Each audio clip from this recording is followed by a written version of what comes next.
अस्सलाम वालेकुम नाज़रीन, आप देख रहे हैं प्रोग्राम गोया और मैं हूं अरसलान खालिद। आज के प्रोग्राम में हम बात करेंगे इस वक्त जो मौजूदा सियासी मंजरनामा है जिसमें अपोजिशन के हवाले से बहुत सारी तवक्कुआत थी। इस महीने में लॉन्ग मार्च मुतवक्के था, लेकिन फिर एक एतराज़ पाकिस्तान पीपल्स पार्टी का इस्तीफ़ों को लेकर आया और उसके बाद से ये दूरियां मुसलसल बढ़ती जा रही हैं। मौलाना फजल रहमान साहब के लहजे में भी तलखी हमें बढ़ती नज़र आ रही है। उनका आज का बयान भी अगर देखें तो वो यहाँ पर जिक्र कर रहे हैं कि जेलों में अगर जाने से डरना है या डर के अगर सियासत करनी है तो फिर सियासत करें ही नहीं। ये पैगाम वो किसको दे रहे हैं यकीनन हम सब के लिए समझना ज़्यादा मुश्किल नहीं है और समझा जा सकता है।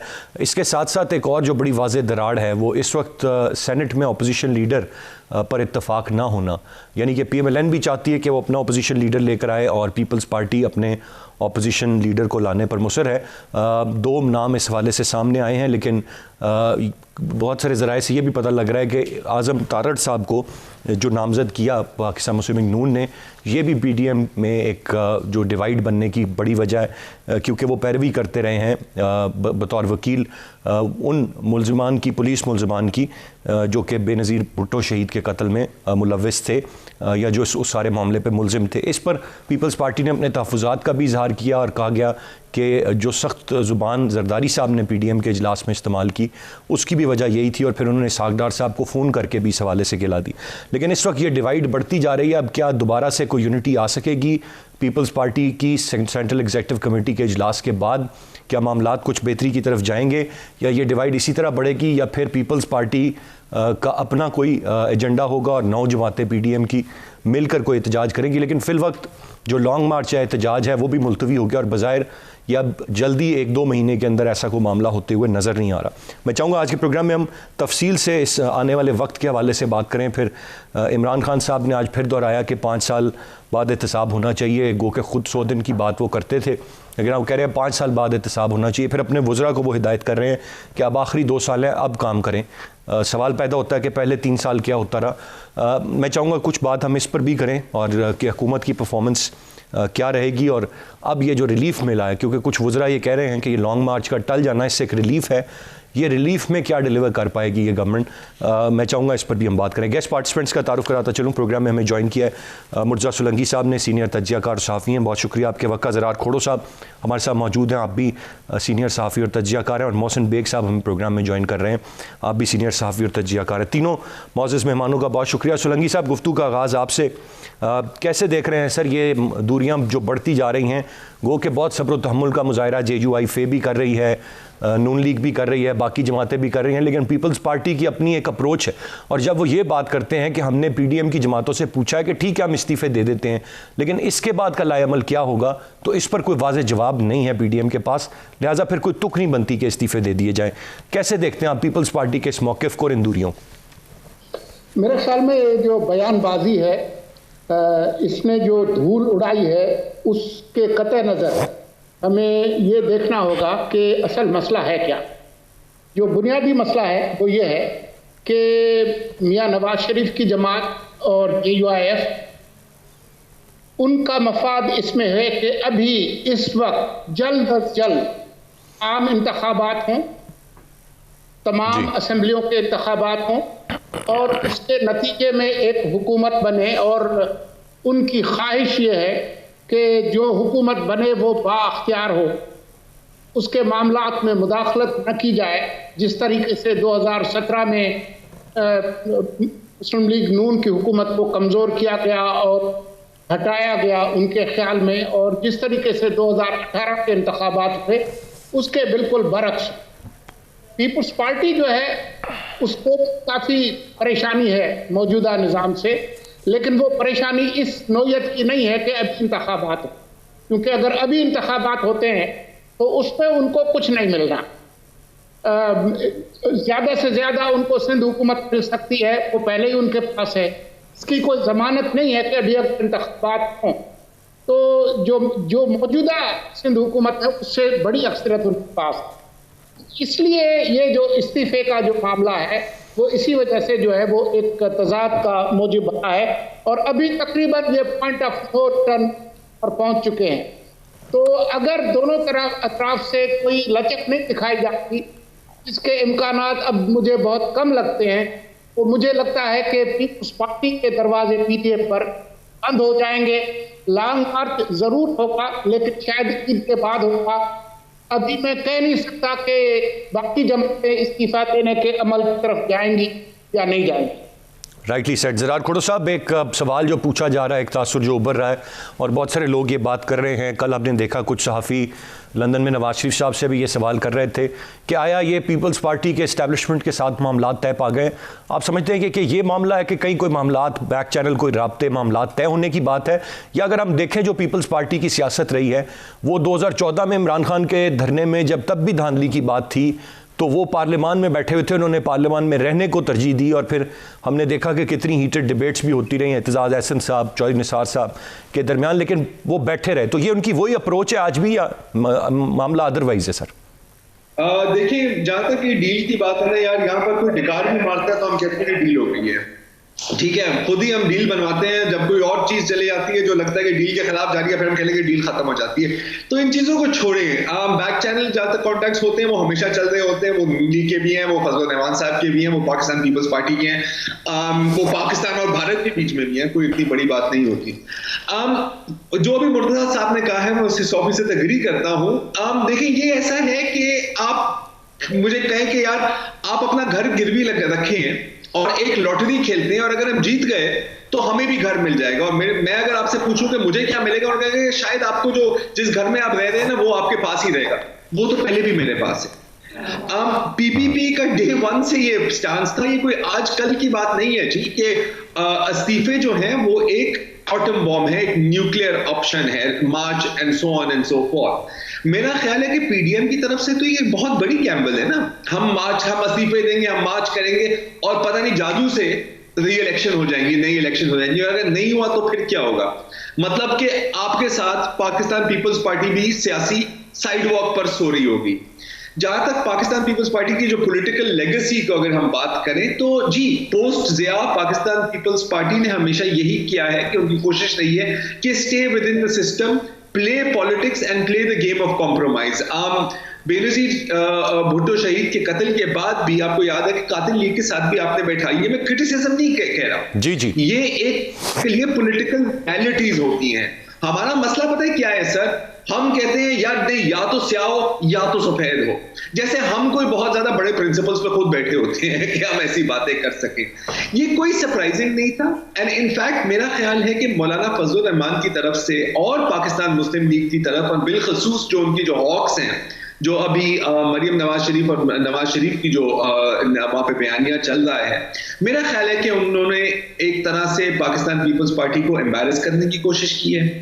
और मेरा ख्याल है कि बहुत बड़ी मिसकैलकुलेशन थी उनके पार्ट पे, क्योंकि उनको पता था कि ये वो चीज है जो पाकिस्तान पीपल्स पार्टी नहीं करना चाह रही। And they have very good reasons for it, they have practical reasons for it. छोड़ दो ये आइडियलिज्म और आइडियोलॉजी यार, इनसे किसी का पेट नहीं भरता। इसके बावजूद उन्होंने वो रेजिग्नेशन की पॉइंट जो उनकी दुखती इलाके दोबारा होने की, तो फिर जरदारी साहब ने भी फिर जवाब में ये कह दिया कि सर अगर इतनी आपने इनकलाब लाना है तो वो रिमोट कंट्रोल से लंदन से नहीं आएगा, आप वहां पे यहाँ पे आके बात करें। अब जाहिर है वो बात उनको अब देखिए, कोalition पॉलिटिक्स जो होती है वो वैसे ही बड़ी मुश्किल गेम होती है। ठीक है ना, एक किसी भी ऑपोजिशन कोalition को साथ रखने में जब इतने आपके मुख्तलिफ स्टांसेस और मौक़िफ़ होते हैं, आसान काम नहीं होता। और यहां पर लोग पीपल्स पार्टी को ब्लेम कर रहे हैं। मैं तो कह रहा हूं कि अगर यहां पर किसी को ब्लेम करना है for rocking the boat, it is Fazlur Rahman and it is the Pakistan Muslim League Noon. Fazlur Rahman साहब का अलमिया अभी पता है क्या है कि वो है तो एक रीजनल पार्टी के लीडर, लेकिन वो नेशनल स्टेज पर खेलना चाह रहे हैं। वो अभी अपनी पॉलिटिकल सर्वाइवल के लिए लड़ रहे हैं, और जब बंदा अपनी जान के लिए लड़ रहा होता है ना तो वो किसी भी लेवल तक जा सकता है। मुस्लिम लीग नून का है कि वो सोच रहे हैं कि जी पंजाब में पीटीआई की पॉपुलैरिटी नीचे जा रही है, हमारे वोटर अभी भी खड़ा है, हम उसको बार बार मोबिलाइज भी कर रहे हैं, तो अगर आज इलेक्शन होती है तो शायद हमें पंजाब मिल जाए। अच्छा, यहां पर भी एक कॉन्ट्रडिक्शन है सर, और कॉन्ट्रडिक्शन ये है कि आप कहते हैं कि ये सिलेक्टेड है, ये पिछली इलेक्शन में सिलेक्ट हुआ है, इलेक्ट नहीं हुआ। तो अगर फर्ज करें जादू से आपने रेजिग्नेशन दे दी और एक मौजा हो गया और री इलेक्शन हो गई, वो इलेक्शन कौन कराएगा? कोई फरिश्ते आके कराएंगे या हमारी वही निजाम में होगा? और अगर उस इलेक्शन में भी आप हार गए और बकौल आपके जिस तरह पिछली दफा हारे, अगर दोबारा उसी तरह आप हार गए तो फिर क्या कहोगे? तो पॉइंट इज की जो स्ट्रेटेजी होती है ना, उसकी कोई एंड गोल भी होना चाहिए। ये कोई स्ट्रेटेजी नहीं होती कि सर मैं ये बम फेंक दूंगा और इंशाल्लाह फतेह हो जाएगी। यही तो सवाल पीपल्स पार्टी कर रही है। ज़रात खोड़ो साहब, राइटली एक्सप्लेन्ड, आपने बड़ी तफसील से मामले पर रोशनी डाल दी। मैं मोहसिन बेग साहब आपसे जानना चाहूँगा, क्या देख रहे हैं आप इस वक्त? अब बिल्कुल वाकई मामला पॉइंट ऑफ नो रिटर्न पे जा चुका है या कुछ ना कुछ हो सकता है? फिर जिस तरह खोड़ो साहब ने भी कहा, सोलंकी साहब ने भी कहा, sir as a matter of fact हमें सबको पता था कि पीपल्स पार्टी शायद इतनी आसानी से इस्तीफ़ों पर नहीं आएगी, तो फिर इतनी मायूसी का इजहार मौलाना फजल रहमान साहब और नून लीग ने क्यों किया?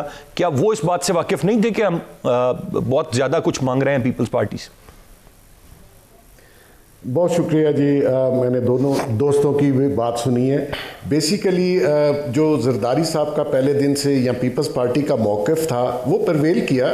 उन्होंने मौलाना साहब को भी और नून लीग को भी इस चीज़ पे एग्री करवाया कि हम लोग बाई इलेक्शन में जाएं, हम लोग सेनेट का इलेक्शन भी लड़ें और हम लोग पार्लियामान के अंदर वापस जाएं और इस जंग को सड़कों की बजाय पार्लियामान के अंदर लेके जाएं और सिस्टम के तहत ही इमरान खान साहब को अगर नॉकआउट किया जा सकता है तो वो बेस्ट ऑप्शन सबके लिए होगी। उसमें जरदारी साहब का खासी हद तक कामयाब भी रहे, इनको एग्री भी करवाया। बाई इलेक्शंस में आप देख लें सब जगह से अपोजिशन ही जीती। यूसुफ रज़ा गिलानी साहब भी जीत गए, उससे नेचुरली गवर्नमेंट खासी हिली। यहाँ पे थोड़ी सी गलती हुई यूसुफ रज़ा गिलानी के सेनेट के चेयरमैन के इलेक्शन के ऊपर, थोड़ी सी मिसअंडरस्टैंडिंग थी, वोटर्स जो इन्हीं के वोट थे।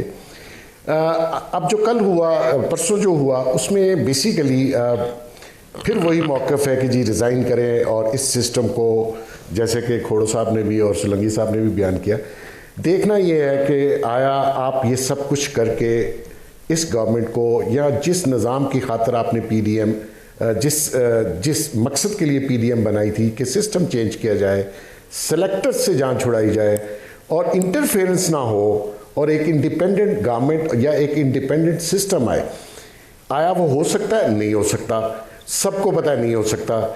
तो बेसिकली मैं ये समझता हूँ कि थोड़ी सी फ्रस्ट्रेशन जो है वो दोनों साइडों पे, एक साइड पे नहीं दोनों साइडों पे, वो उसकी वजह से थोड़े से हालात इनके ख़राब हुए। मैं ये समझता हूँ कि PDM, मैं पहले दिन से कह रहा हूँ कि अगर सिस्टम में PDM के जो ऑर्गेनाइजेशन है इसमें अगर कोई वीक लिंक हुआ तो वो पीपल्स पार्टी होगी, क्योंकि पीपल्स पार्टी का माइंडसेट डिफरेंट है इन दोनों पार्टियों से। इनका बड़ा हार्ड स्टांस है, पीपल्स पार्टी वो स्टांस कभी रखती नहीं है। पीपल्स पार्टी चाहती है कि सिस्टम में रहें और उसी के तहत चलें, और जिसमें मैं समझता हूँ कामयाबी इनको मिल रही थी। अभी भी जो पीपल्स पार्टी का मौक़िफ़ है कि रिज़ाइन देने से पहले आप जो बाकी ऑप्शंस हैं, पंजाब में वोट ऑफ नो कॉन्फिडेंस आ सकता है, स्पीकर के खिलाफ आ सकता है, यहाँ पे आ सकता है गवर्नमेंट के खिलाफ। 12 बंदों का डिफरेंट है और वो डिफरेंस जो है वो 12 बंदों को आपने देख भी लिया हुआ है और वो बंदे हो सकता है फ्यूचर में रिज़ाइन भी करें। लेकिन अगर आप सब ने ही रिज़ाइन कर दिया और आप ये समझते हैं कि ये सिस्टम गिर जाएगा, मेरे ख्याल में नहीं गिरेगा। बहुत से लोग ऐसे हैं जो विद इन द पार्टी से रिज़ाइन नहीं करेंगे क्योंकि वो अभी रेडी नहीं है इस सिस्टम को गिराने में। तो उस लिहाज से पीपल्स पार्टी का मौक़िफ़ एक सेंस पे तो ये लगता है कि ठीक स्टांस उन्होंने लिया कि ये टाइम नहीं है। और फिर जैसा कि बाकी दोस्तों ने कहा कि पीपल्स पार्टी को क्या मिलेगा, जरदारी साहब लंबी इनिंग्स खेलने के आदी हैं, वो दूर तक सोचते हैं। हमारे कुछ लोग शॉर्ट साइटेड हैं, वो कहते हैं नहीं नहीं सुबह ही हो जाए और बस सिस्टम हमें मिल जाए। ऐसा नहीं होता। ये अगर गवर्नमेंट चलती भी रहती है तो ये अपोजिशन के मफाद में है। बिलीव कीजिए, अगर PDM कमज़ोर हुई, मैं समझता हूँ हुई है, और शायद हो सकता है इसकी तभी मौत हो जाए, इसमें दोबारा वो जान ना पड़ सके जो पहले पड़ी हुई थी। और जो जरदारी साहब और पीपल्स पार्टी है, मैं समझता हूँ उनको इसमें रहना चाहिए जी, क्योंकि उनकी जो वैल्यू बनी है वो PDM की वजह से बनी है। अदरवाइज वो PDM में ना होते, ना बैकडोर चैनल उनसे रब्ता करता और ना वो इतने इम्पॉर्टेंट होते पीपल्स पार्टी सेंटर की गेम में। तो मैं समझता हूँ कि PDM में उनको रहना चाहिए। इसको चलने, ठंडा है बिल्कुल, गिर गई हुई है, लेकिन इसको बरकरार के बजाय इसके कि आप इसका मर्डर कर राइटली सेड मोहसिन बेग साहब कर दें। मैं एक ब्रेक की जानिब यहाँ पर बढ़ूंगा, ब्रेक से वापस आकर मजीद बात करते हैं, साथ रहिएगा।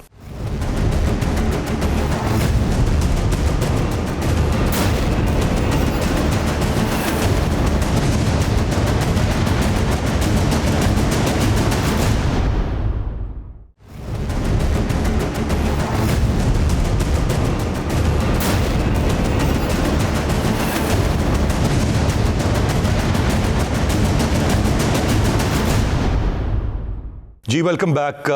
मुर्जा सोलंकी साहब, जो पंजाब में तहरीक अदम एतमाद है उस पर PMLN बिल्कुल तैयार नहीं है। गो के वो एक बेहतर ऑप्शन हो सकता है, लेकिन क्या वजह है कि वो PMLN नहीं चाहती? जो बात सामने आती है वो ये कि वो दे आर हैप्पी कि उस्मान बुज़दार वहाँ पर रहे, परफॉर्मेंस पे सवाल उठे ताकि अगले इलेक्शन में उनके पास बेहतर मार्जिन हो जीतने का, लिहाजा वहाँ कुछ करने की ज़रूरत नहीं है। फिर यही अप्रोच तो वफाक में भी रखी जा सकती है, क्योंकि हम वफाकी सतह पर भी देख रहे हैं कि डिलीवर करने के मसाइल हैं वफाकी हुकूमत के भी। दुरुस्त, आपने ये बिल्कुल ठीक कहा कि मुस्लिम लीग नून की इसमें दिलचस्पी हरगिज़ नहीं है कि तहरीक अदम एतमाद पेश करके आप बुज़दार को हटा दें और किसी और को ले आएं, चाहे वो चौधरी परवेज़ इलाही हो या कोई और हो।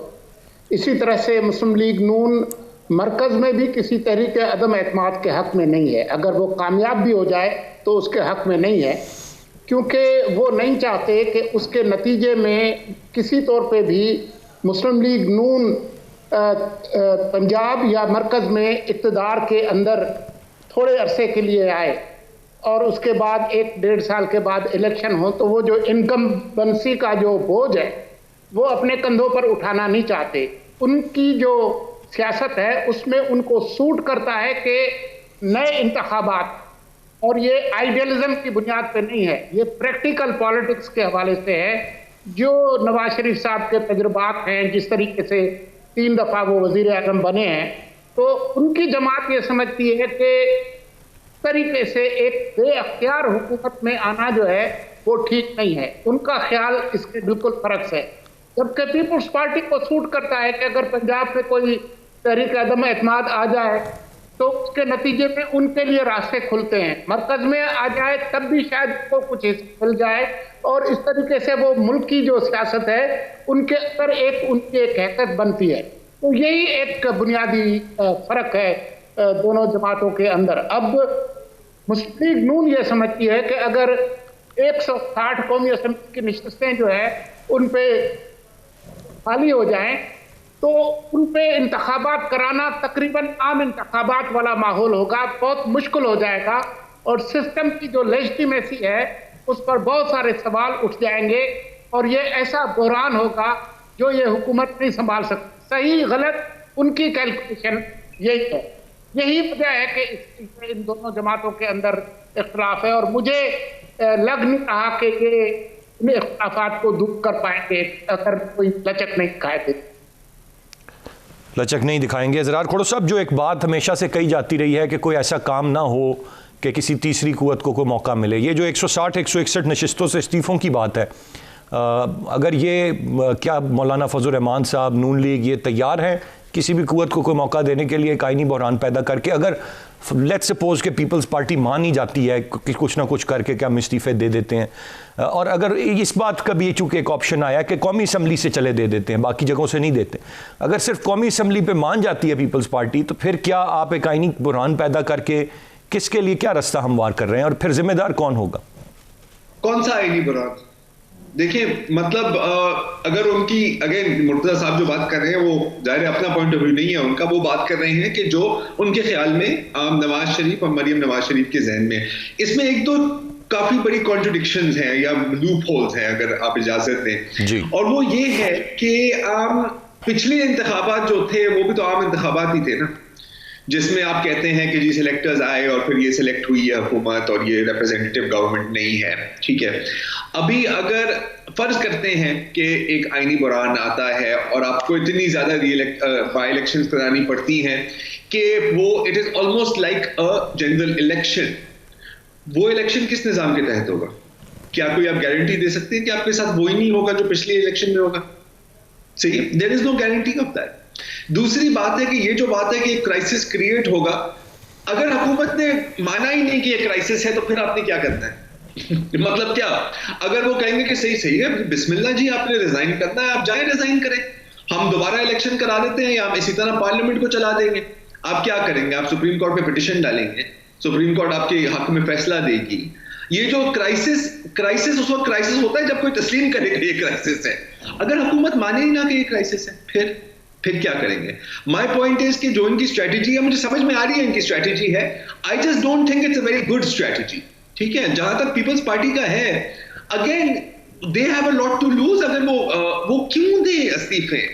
देखिए, जरदारी साहब के बारे में आप बहुत कुछ कह सकते हैं, आप उनको हर किस बेवकूफ नहीं कह सकते, ठीक है। जो we will burn everything down वाली जो स्ट्रेटजी लगी हुई है मरियम नवाज शरीफ साहिबा इनकी, ये इससे आपको इस वक्त इमीडिएटली तो कुछ नहीं हासिल होने वाला ना। अगेन, जो अभी मसूद साहब कह रहे थे, मैं 100% की बात उनसे एग्री करता हूं, और बार बार मैंने यही बात की है कि जी ऑपोजिशन के फायदे में है कि वो इस हुकूमत को चलने दें। अगर बीच में आपने तोड़ दिया तो जैसे हमने माजी में दिहाइयों से हम सुन रहे हैं और देख रहे हैं, क्या कहेंगे कि जी हमें तो मौका ही नहीं दिया, हमें तो मौका ही नहीं दिया। मतलब बेनजीर साहिबा ने भी यही कहा था, नवाज शरीफ साहब ने भी यही कहा था अक्सर कि जी 2 साल होते हैं हमें हटा देते हैं, 2 साल होते हैं हमें हटा देते हैं। अच्छी आर्ग्यूमेंट है, पीटीआई भी वही आर्ग्यूमेंट फिर कर रही होगी अगर पीटीआई की तख्ता आपने गिरा दिया तो। अब दूसरी बात है कि मैं हमेशा ये कहता रहा हूं कि इस हुकूमत को ऑपोजिशन से इतना खतरा नहीं है। अगर इस हुकूमत को किसी चीज से खतरा है ना तो अपने आप से है।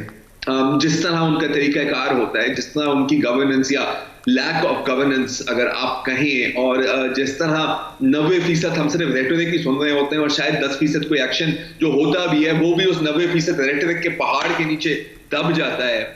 आप इन्हें गवर्न करने दें। मेरा ख्याल है कि जरदारी साहब को तो ऑन रिकॉर्ड है कि जी इनको आप करने दें।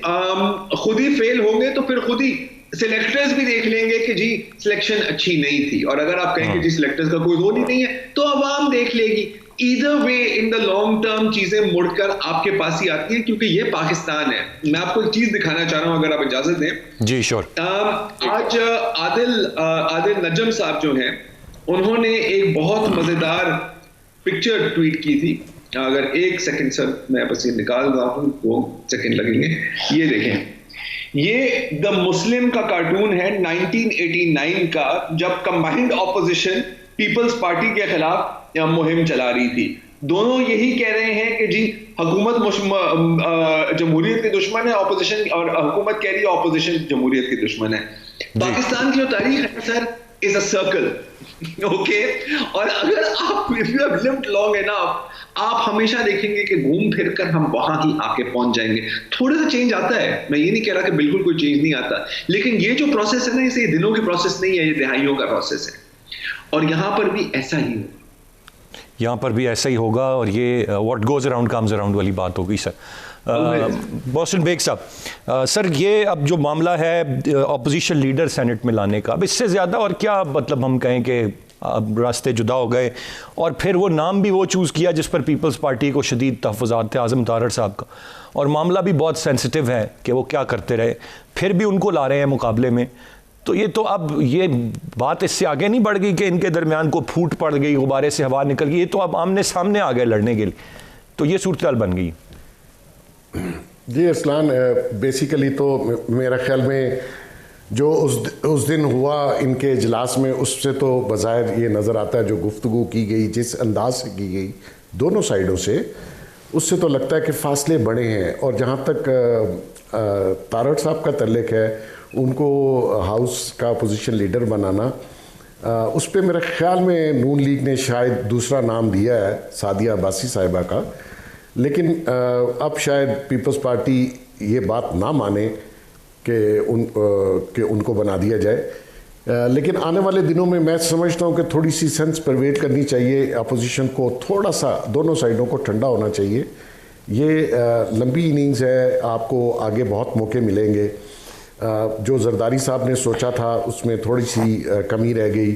जो नवाज शरीफ साहब सोच रहे थे कि जी उसके इलेक्शनों के बाद हम जरदारी साहब की बात मान के और फिर हम फाइनल राउंड की तरफ जाएंगे, वो मेरा ख्याल में फाइनल राउंड अभी नहीं आया, उसमें टाइम लगेगा।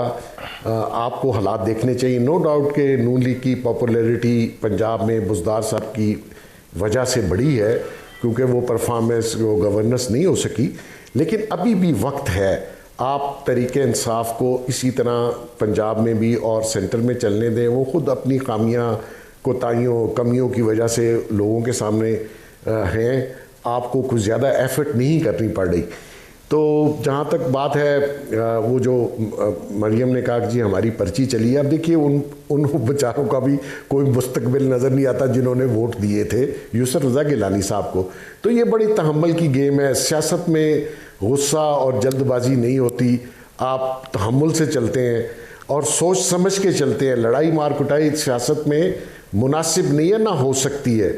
तो ये सारी बातें जो अभी 2-4 दिनों से चली जा रही हैं, जी क्या होगा अगर वो अपोजिशन लीडर तारड़ साहब बने भी जाते हैं, मैं फ़र्ज़ कर लीजिए, तो कोई ऐसी बात नहीं है। वो तो वकील कभी किसी का होता है कभी किसी का होता है, वो क्राइम में तो शामिल नहीं थे, वो खाली वकील थे।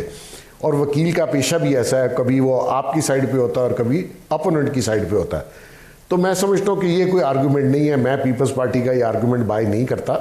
ठीक है, वो एक सेंसिटिव इशू था, लेकिन एक वकील के ऊपर आप ये बात नहीं कर सकते। आप देख लिए एतजाज़ हसन साहब ने इफ्तिखार चौधरी का केस लड़ा, आपने उसको पार्टी से निकाल दिया, आप थोड़े दिन नाराज़ रहे, वापस ले लिया आपने उनको। तो ये आर्गूमेंट मेरी समझ से बाहर है। जहाँ तक बात है कि फ्यूचर पॉलिटिक्स अगर आपने मिलके करनी है तो उसके ऊपर ध्यान दीजिए, अगर नहीं करनी, आपके रास्ते जुदा हैं। जो मैं समझता हूँ कि पीडीएम में अब वो बात नहीं रहेगी जो पहले थी, क्योंकि आप इस तरीके से खुल के एक दूसरे के सामने आ जाएं और उसका जो इलाक़ है या पीडीएम का जो इत्तेहाद है वो बरकरार रहना मुश्किल होगा। और अगर पीपल्स पार्टी पीडीएम से निकलती है तो पीडीएम में वो सांस नहीं रहेगी और ना ही पीपल्स पार्टी के वो वैल्यू रहेगी जो पीडीएम के अंदर रह की थी उनकी। राइटली सेड, वो वैल्यू शायद अपनी वो लूज़ कर दें जो उनकी है, लेकिन अब ये वक्त बताएगा कि वो आया साथ रहना मुमकिन है या साथ रहने में भी मसला होगा। मैं एक ब्रेक की जाने बढ़ूंगा, ब्रेक से वापस आकर हम हुकूमती कारकर्दगी पर ज़रा बात करेंगे कि अब रिलीफ भी मिल गया, अब लॉन्ग मार्च भी नहीं हो रहा, अपोजिशन में भी दरारें पड़ गई, अब क्या कुछ डिलीवर कर पाएंगे। और ये जो शेख रशीद साहब का बयान है कि वज़ीर-ए-आज़म ने टीम को कह दिया आखिरी 2 साल हैं, अब काम करें, मैं इसको समझने से कुछ कासिर रहा। मैं अपने गेस्ट पार्टिसिपेंट से इस पर राय लूँगा। एक ब्रेक के बाद साथ रहिएगा।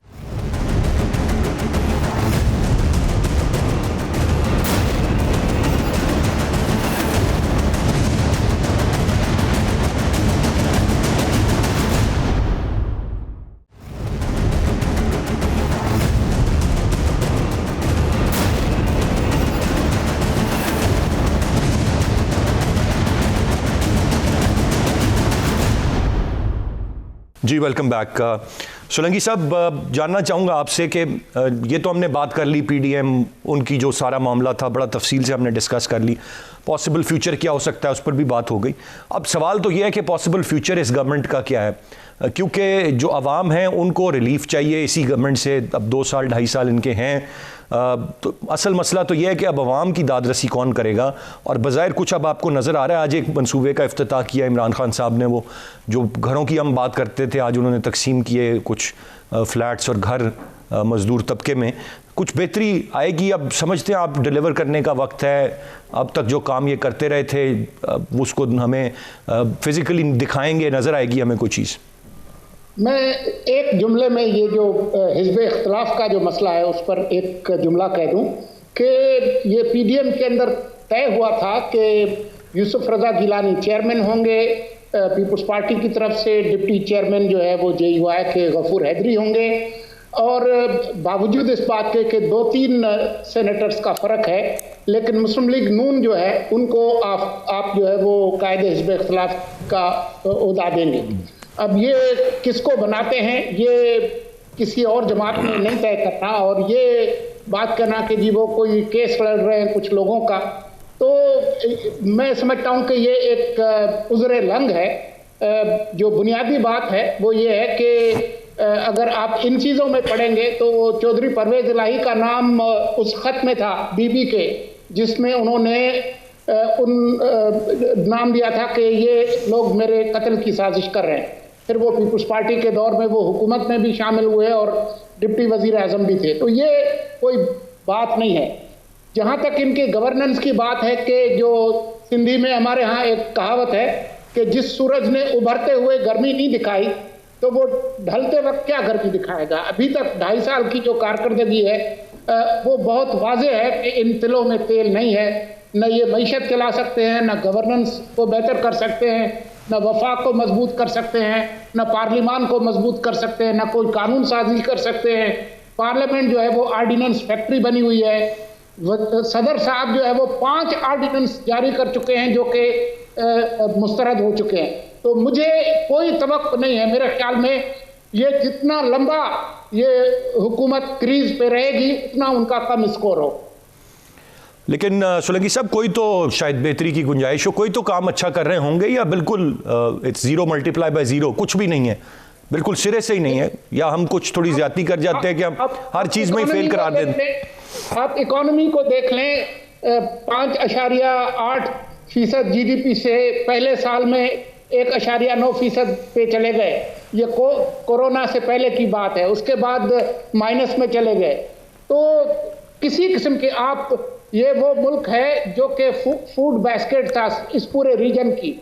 आप इस वक्त जो है वो कपास भी दरामद कर रहे हैं, गंदम भी दरामद कर रहे हैं, चीनी भी दरामद कर रहे हैं। तो मुझे बताएं कि फिर क्या रह गया? यानी कि कुछ भी नहीं है आपके ख्याल से? आप हर महाज पर ही? मैं समझता हूं कि इन्होंने न सिर्फ ये कि मुल्क की मईशत को का भट्टा बिठा दिया है, बल्कि उन लोगों को भी रुस्वा किया है जो उनको लाए हैं। अच्छा, और इस पर आप कन्विंस्ड है कि इनको कोई लेकर ही आया? जो 2018 की जो रिपोर्ट्स हैं, जिस तरीके से इलेक्शन हुआ, जिस तरीके से आरटीएस बैठा, जिस तरीके से मीडिया को कंट्रोल किया गया, ये तमाम चीज़ें जो है वो बहुत वाज़ेह हैं कि किस तरीके से जुनूबी पंजाब का अलायंस बनाया गया, कैसे वो जहांगीर तरीन साहब जेट भर भर के लोगों को लेकर आए। तो ये चीज़ें हम सब लोगों को मालूम। अच्छा सर, मैं सोलंकी साहब एक चीज़ जानकर आगे बढ़ूंगा कि बहुत सारे सियाने ये कहते फिर रहे हैं कि घबराइए नहीं, अगले 5 साल भी इन्हीं के हैं।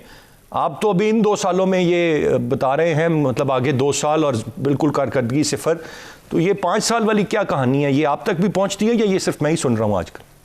मेरे ख्याल में इस तरह की ख्वाहिश ज़रूर थी, और कुछ लोगों का ये ख्याल था कि ये लोग आजमाए हुए नहीं है, इनके साथ हम कुछ टेक्नोक्रेट्स दे देंगे, कुछ जो समंदर पार पाकिस्तानी है वो पैसे लाएंगे, और क्योंकि इस्टेब्लिशमेंट पूरी तरह से मुकम्मल तौर पे साथ होगी तो इनकी कोई टांग खींचने वाला नहीं होगा, तो ये जो है वो चीज़ों को बेहतर कर सकेंगे। लेकिन ये एक बहुत ही एक ऐसा ख्वाब था जो शर्मिंदा ताबीर नहीं हुआ, क्योंकि जो सलाहियत है इंतज़ामी और गवर्नेंस की वो खान साहब के अंदर मौजूद नहीं है, और पॉलिटिकल मैनेजमेंट की सलाहियत भी मौजूद नहीं है। पिछले जो 2.5-3 साल है वो यही बताते हैं। खोड़ो साहब, सर आपकी क्या राय है? सर, लॉन्ग मार्च का खतरा टल गया, अब वो वैसे खतरा अगर नहीं भी था तो तब कौन सा दूध और शहद की नहरें बह रही थी, अब खतरा टल गया है तो बहना शुरू हो जाएंगी। यही तो मसला है ना सर। अब देखिए, अब ये जो बात है ना कि सर देखिए अब आपने परफॉर्म करना है, नहीं तो बस मैं मतलब भाई देख लेगा तुम्हें। कितनी बार सुनी है ये बात यार? हाँ, मैंने को दर्जन बार तो सुनी है ना जब से ये हुकूमत आई है। अभी जाहिर है कि हुकूमत की सफों में खुशी की लहर है, मिठाइयां बांटी जा रही हैं, लेकिन पाकिस्तान की सियासत में एक बड़ी अजीब और गरीब रिवायत है सर कि जो बहुत ज्यादा लड्डू खा जाता है ना वो उसके हलक में फंस जाते हैं। कहते हैं ना कि दुश्मन मरे थे जश्न ना करियो, या सजन भी मर जाना है, तो यहाँ पे तो सजन 2-2.5 साल से मर ही रहा है ना। आप देखिए तो मूड ऑन द स्ट्रीट को इतना अच्छा नहीं है, इकोनॉमिक इंडिकेटर्स भी अच्छे नहीं है, और मैं मतलब मैक्रो इकोनॉमिक इंडिकेटर्स में जी बिल्कुल कुछ बेहतरी आई है। आपने टैक्सेशन के अभी सिस्टम को थोड़ा बहुत बेहतर किया है, there are some things going in the right direction, लेकिन मेरा ख्याल है कि वो ऑन द स्ट्रीट तक ना वो पहुंचती नहीं है वो चीजें। अगेन सबसे बड़ी जो खतरा इस हुकूमत को है वो इस हुकूमत से ही है और इस हुकूमत की कारकर्दगी से है। और मैंने वही कहा था कि जो इनकी जो अच्छी बातें भी होती है ना, और मैं ये नहीं कहूंगा कि जी बिल्कुल 100% फ्लॉप रहा है, नहीं, it's always a mixed bag, लेकिन इनकी जो अच्छी चीजें भी होती है ना वो इनके अपने रेटरिक के पहाड़ के नीचे दब जाती हैं कि सर बस अब देखेंगे मैं यहाँ से 100 अरब डॉलर ला रहा हूँ, वहां से 100 अरब डॉलर ला रहा हूँ, ये हो जाएगा वो हो जाएगा। इतनी बड़ी बातें नहीं करनी चाहिए, अच्छा नहीं होता। बुजुर्गों ने हमेशा बोला था बेटा बड़ी बात ना करो ना, बड़ा बोल ना करो। तो there is their chance, I mean, और उनको बहुत चांसेस मिले हैं और हर बार इस चांस को आपने अपने हाथ से जाने दिया है। और मैं एक बात आपको बता दूं, देखिए यकीनन खान साहब और पीटीआई की दिल्ली ख्वाहिश है कि यार काश इस मुल्क में कोई और पॉलिटिकल पार्टी ना होती, काश हम ही होते, वन पार्टी स्टेट होती, या कम से कम हमारे पास 2/3 मेजोरिटी होती। लेकिन सर नहीं है आपके पास ना। आप अपने इत्तेहादियों को भी जोड़ लें तो आपकी मेजोरिटी इस तरह की नहीं बनती कि आप you can govern as you please and do whatever you want. माना कि यार पीपल्स पार्टी और नून लीग वाले चोर हैं, डकैत हैं, मतलब बहुत गंदे लोग हैं, हाँ आप उनसे हाथ नहीं मिलाना चाहते, लेकिन वो एक सियासी हकीकत भी है।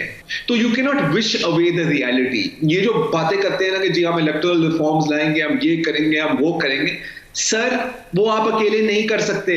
आपको सबको मैं खोड़ो साहब एक चीज जानना चाहूंगा, ये सिलेक्ट हुए हैं, ये सिलेक्ट हुए हैं, हम ये लफ्ज इस्तेमाल करते हैं, तो जब आप किसी को सिलेक्ट कर रहे होते हैं, सारे बॉक्सेस टिक करके आप सिलेक्ट करते हैं, तो इनको फिर 2/3 मेजोरिटी क्यों नहीं मिली? फिर तो वो भी मिल जानी चाहिए थी अगर सिलेक्ट ही हुए थे तो। देखिए वो जानी थी, किया था, क्या किया था मुझे नहीं पता, ठीक है ना। मुझे तो ये भी नहीं पता कि कल मैं जिंदा होऊंगा, मैं आपको क्या बता सकता हूँ 5 साल बाद क्या होगा या पहले क्या हुआ था। वो छोड़ दें, अगर इस थ्योरी में हम जा रहे हैं तो सही है, तो इस थ्योरी के ऊपर भी एक थ्योरी है, और वो थ्योरी ये है कि जी 2/3 मेजोरिटी नहीं देनी थी, क्योंकि फिर आपे से बाहर हो जाते। अगर हम ये थ्योरी कर ला रहे हैं कि इनको सिलेक्ट किया गया तो इनको 2/3 मेजोरिटी क्यों नहीं दी गई, तो भाई आपने भी तो कंट्रोल करना होता है ना। कभी कभी आपकी भी अपना रिमोट कंट्रोल आपसे बातें करने लग जाता है ना कि सर नहीं, मैंने ये बटन नहीं दबाना, फिर क्या कर लोगे? ठीक है।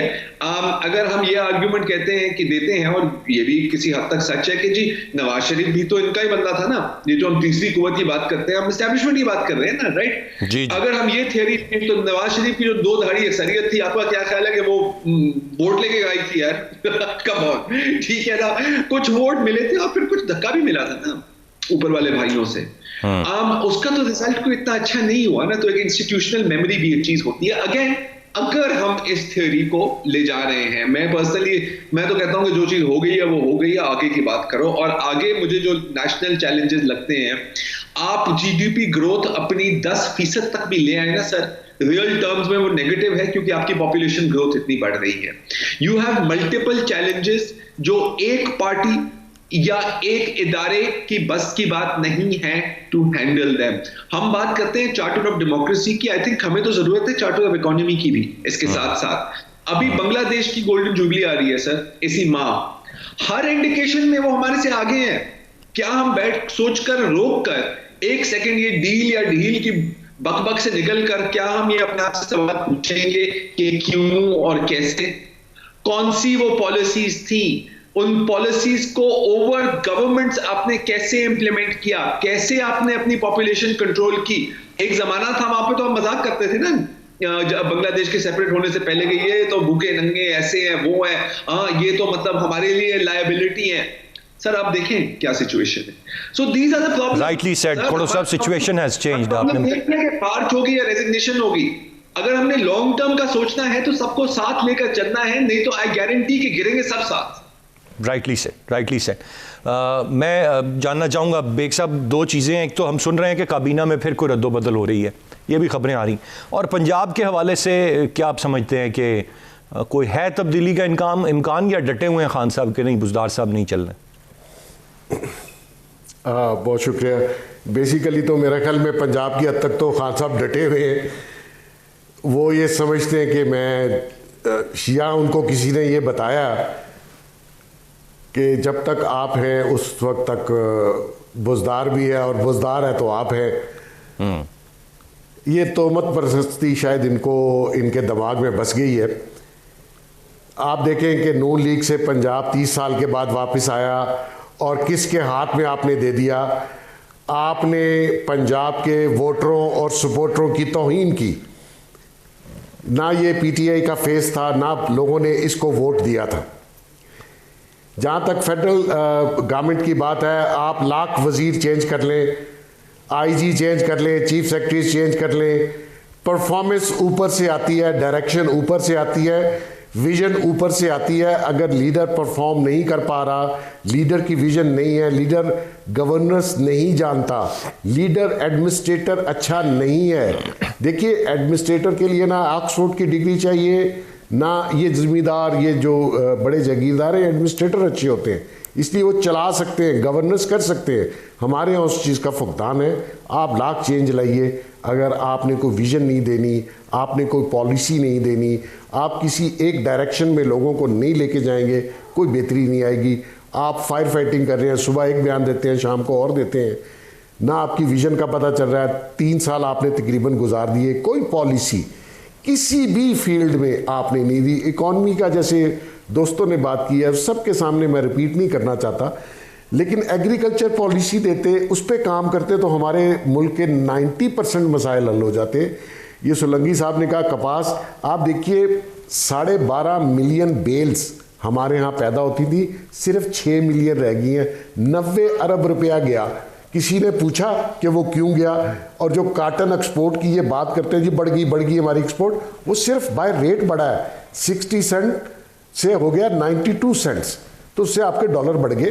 तो मकसद ये कोई पॉलिसी नहीं है, बेहतरी हाँ अल्लाह करे, सेंस प्रिवेल करे, ये कोई काम करने लग जाएं या इनको कोई डायरेक्शन अच्छी मिल जाए, ये कौम को कोई अच्छी डायरेक्शन दे दें, आने वाले 2-2.5 साल में कोई बेहतरी नज़र आ जाए। उम्मीद नहीं है बट स्टिल होपफुल। बहुत शुक्रिया अदा करना चाहूँगा मैं तीनों मौजूद मेहमानों का। गुफ्तगू आपने सुनी, इस वक्त यकीनन उम्मीदें कम हैं और यकीनन जो अब तक काम किया है उसको देखते हुए आगे की उम्मीद लगाई जा सकती है। लेकिन फिर भी चूँकि हुकूमत है और पाकिस्तान के अवाम इसी को देख रहे हैं, तो उम्मीद ये ज़रूर करनी चाहिए या ये ऑप्टिमिज़म रहना चाहिए कि ये डिलीवर करेंगे। शायद अभी हम नहीं समझ रहे, बट ये कुछ ऐसा कर रहे हैं जिस पे कन्विंस्ड हैं ये, और उसके कोई नताइज भी हमें मिल जाएं। इसी उम्मीद के साथ आज ये प्रोग्राम का इख्तिताम करेंगे। अरसलान खालिद को इजाज़त दीजिए, अल्लाह ने के पान।